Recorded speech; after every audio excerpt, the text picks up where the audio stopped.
कधीच नाही चुकणार तुमचे फेवरेट टीव्ही शोज झी5 सोबत, तेही एकदम फ्री। तो फक्त तुमच्या समोर आई वडिलांसमोरच नतमस्तक होणार।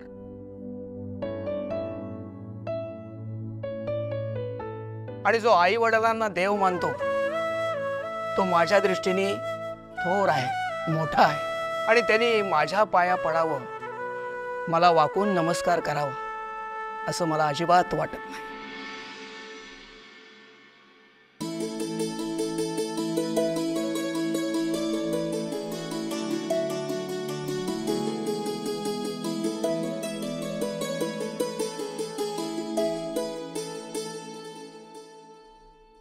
आपल्या कृपेने घरात अगदी छान चाललेलं आहे। यांनी बिझनेस मधून रिटायरमेंट घेतली,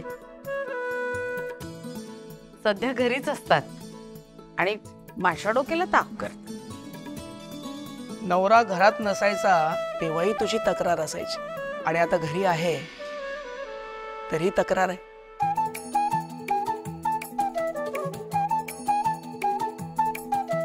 तुझ्या भाग्याचा हेवा करणारे खूप लोक आहेत या जगात, आणि जर ते तू नाकारशील तर ते भाग्य त्यांच्याकडे निघून जाईल।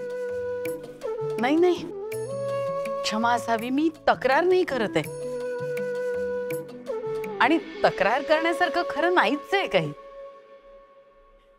माझा भास्कर छान सेटल झालाय, त्याची चिंता नाही मला, आणि माझी सून अवनी संसार अगदी उत्तम करते, आणि आकाशा या 2 मुली, त्यांची पण प्रगती अगदी छान चालू आहे। म्हणजे तशी त्यांना शाळेत परीक्षा वगैरे नाहीये, पण छान शिकतायत, त्यामुळे त्यांचं संगोपन अगदी छान चालू आहे।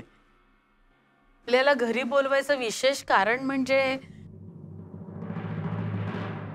दादा, आईने सांगितलं होतं की स्वामीजी स्वतःहून यायचं म्हणाले होते। आईने बोलवलं स्वामीजींना? आमच्या आकाशचं लग्न ठरवलंय। अरे वा, आकाश लग्नाला तयार झाला तर? त्याच्या लग्नाला आपला आशीर्वाद हवा, माझ्यासाठी हे खूप महत्वाचं आहे स्वामीजी। स्वामीजी, पाणी आणलंय तुमच्यासाठी, हे घ्या। मी आठवणीने वाळा घालून आणलंय बरं का, तुम्हाला आवडतं ना, मला ठाऊक आहे। घ्या घ्या घ्या। बहिणी, तुला सांगते, आता हे केरळला गेले होते ना, ते टूर साठी, नाही यात्रेसाठी, तर त्यांना उष्माघाताचा त्रास झाला होता, म्हणून वाळा घालून आणलंय। मी न्यूज मध्ये बघितलं ना।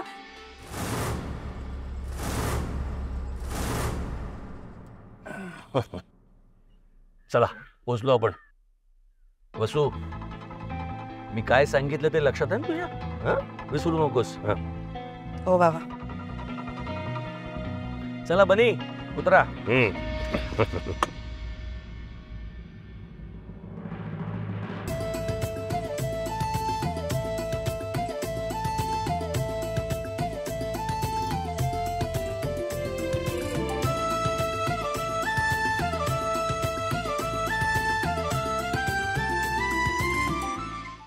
झी5 ॲप डाउनलोड करा आणि पहा सर्व एपिसोड्स एकदम फ्री।